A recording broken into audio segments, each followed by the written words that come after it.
So I think it's time to build a bridge. I'm out here on this 70-acre wooded property. I'm working on a road system on it, and there's a beaver channel right here. I don't know, it's 3 or 4 feet deep. It just connects this smaller cattail swamp to a very large and scenic tamarack swamp that is also a pond. There's some open water in the back if you look. So anyway, I want to cross this channel. I'd say from there to there, it's only about maybe 16 feet. From there to there, probably closer to 20, 24 feet. And my plan is to use a couple of white oak trees and lay them across like this and like this. And I've already got one white oak, nice straight white oak, probably about 12 inches at the base cut down. And that one's gonna probably go on the shorter side here. I've got one more picked out that I'm gonna cut down that will make for the other side.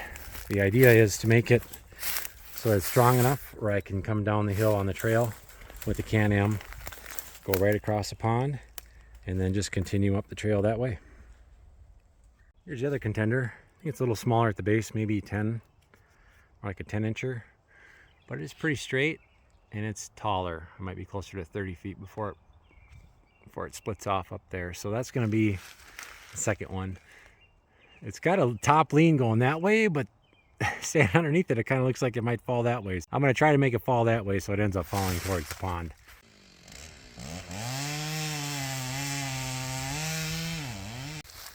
So that went just about every which way except for the right way. I even have a tailwind, and it still wanted to lean that way. Pinched my saw, got the wedges out, got it back, got the saw out, got it to tip the right way.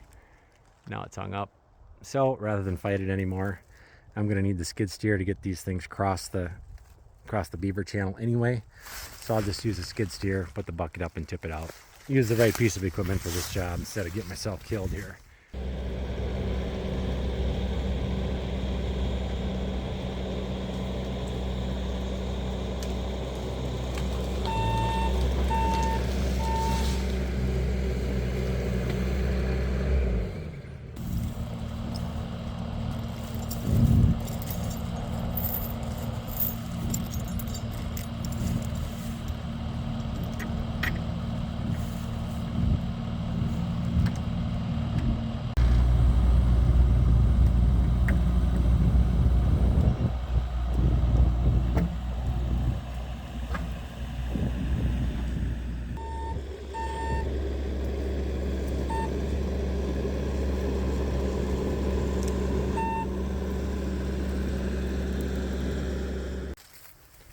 I've collected some rocks on the way in. A few of them are pretty flat from where we were doing some trail work above.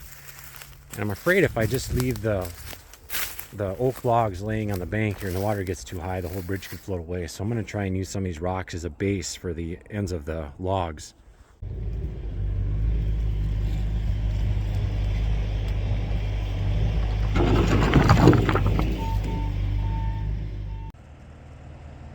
So before I leave to go to the other side to get the other log and bring it back down from there to here, I push this log up. I've got my chain hooked around and I'm going to toss the strap across. So when I'm over there, it's about a quarter-mile loop around, maybe longer, maybe a half a mile to the other side from here. So I want to be a little bit efficient with this. So when I get to the other side, all I got to do is hook up, pull this log across, and then I'll chain up the other log and come back to this side and pull the other log back this way.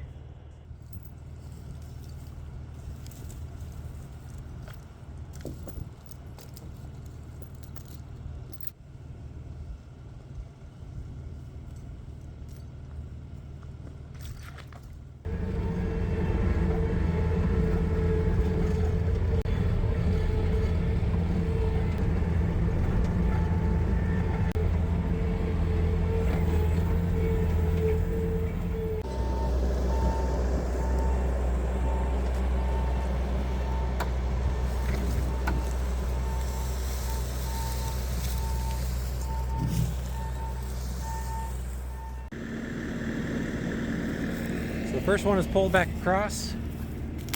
That went pretty well, actually. Usually there's things that seem to go wrong and cause all kinds of problems, but not really. Just had to rehook and get a little bit shorter to get it across. It's sitting right about where I want it to be.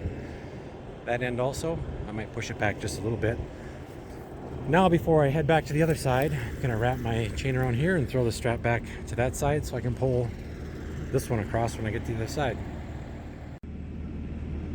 I figured before I get across, I might as well fill that divot in with some rocks, and fortunately they're not in limited supply around here, so I didn't have to go too far to find some.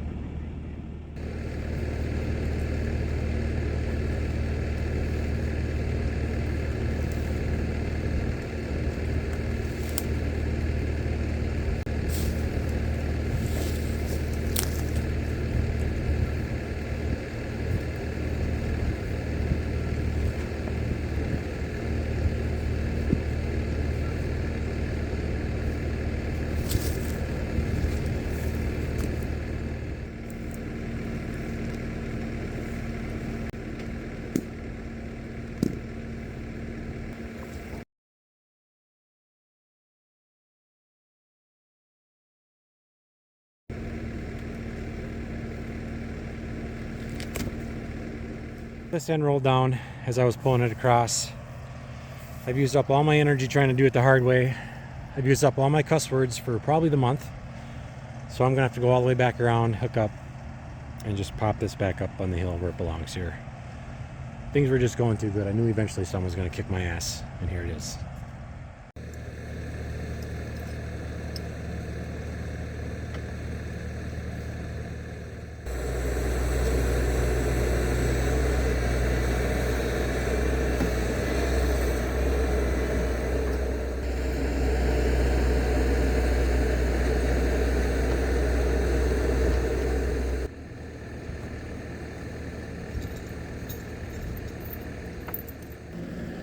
Alright, so this side's pretty good and in line on the high spot there where I wanted it. I just have to go back to the other side, shift it over a little bit, and I think I got them pretty much in place the way I want them. Okay, well here's my 3-hour update. I think I've got the logs in place where I want them, not without a bunch of hard work, back busting work, bull work, even though I have a skid steer. Just trying to get everything kind of dialed into the right spot. So I like it the way it is right now. They're actually really nice straight white pines, and I can just put my boards right across there, and I think the bridge is actually going to turn out pretty darn good. Hey, I'd like to take just a minute to introduce another fellow content creator. His name is Billy Shaw, and his YouTube channel is called Northwoods Engineered. Billy's located out of Minnesota, and he's got several do-it-yourself videos, including how to make a cultipacker, ATV boom sprayer, a landscape rake, and he's also got merch such as this t-shirt here. So I'll put a couple of links in the description of this video to some of the videos on Billy's channel, Northwoods Engineered. If you like my content, I think you'll like his, so check it out.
Since the ends are quite a bit higher than the grade, I'm going to take my chainsaw and I'm going to taper the six inches on each end of these logs and throw a board on there at kind of an incline.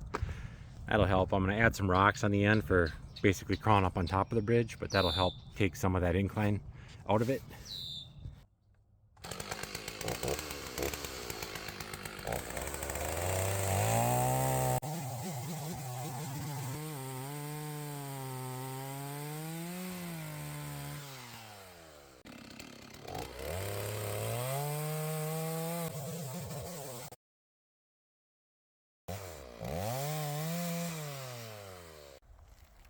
So this old deck structure was left on the property, and I think I'm going to repurpose some of these joists. They're 2x12s. I think they're about 10 feet long. That's going to be the deck surface on the bridge.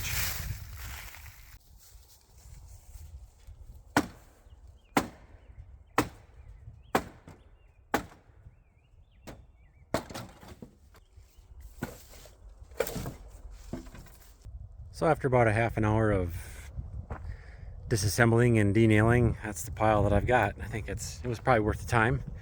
They're not the best boards because they're probably, who knows, 20 years old, but mess is cleaned up.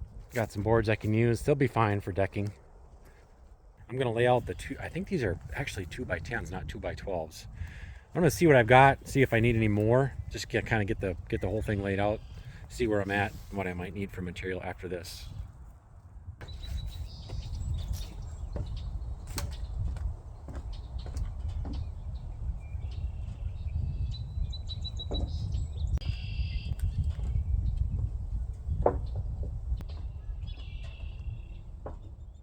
Well, it was just enough to make 2 runs there.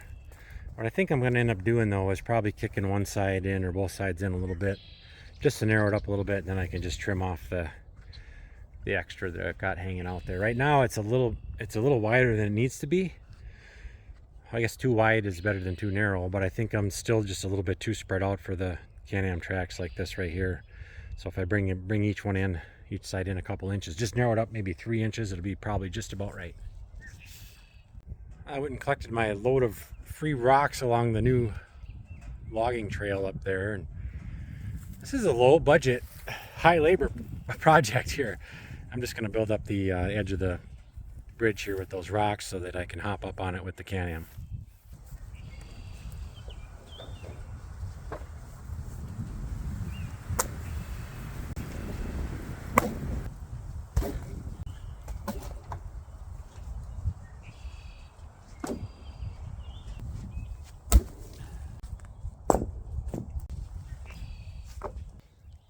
So the strategy there was pretty simple. Just start with the big ones, end with the small ones, reduce the incline to the bridge. So I think that's all I'm going to do for now on this side.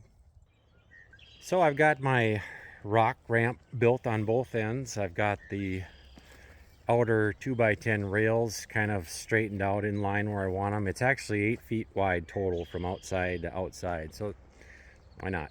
That's kind of what those 2x6s were for the most part. Got the inside ones flipped in for now. I'm going to take the nailer and just go down right down all of the timbers boards and nail it to the timbers. Nail my outside ones down, then I'll flip these over where I want them on top of the timbers and nail them down also. I'm going to use a Metabo framing nailer, 3.5-inch nails. One of the best purchases I've ever made is that framing nailer.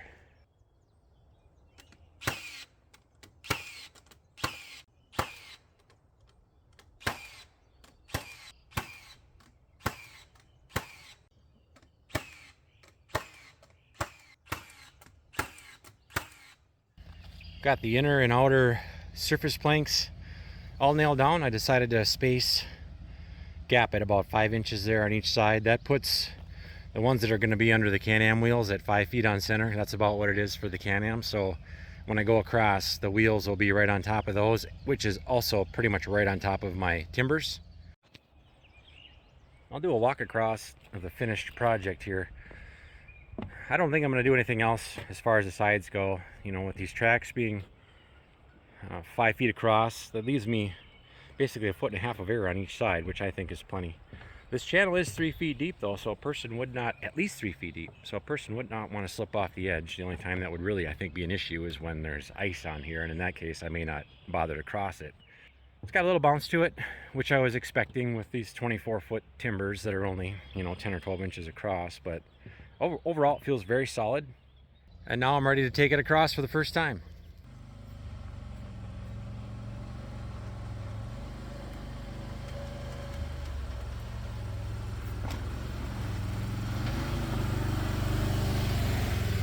Thank you for watching my bridge build video to the end here. I appreciate your viewership. If you're new to my channel and you like my style, I've got lots of other videos you can check out. And also, don't forget to subscribe to my channel to see future videos and hit the notification bell. We'll see you in the next video.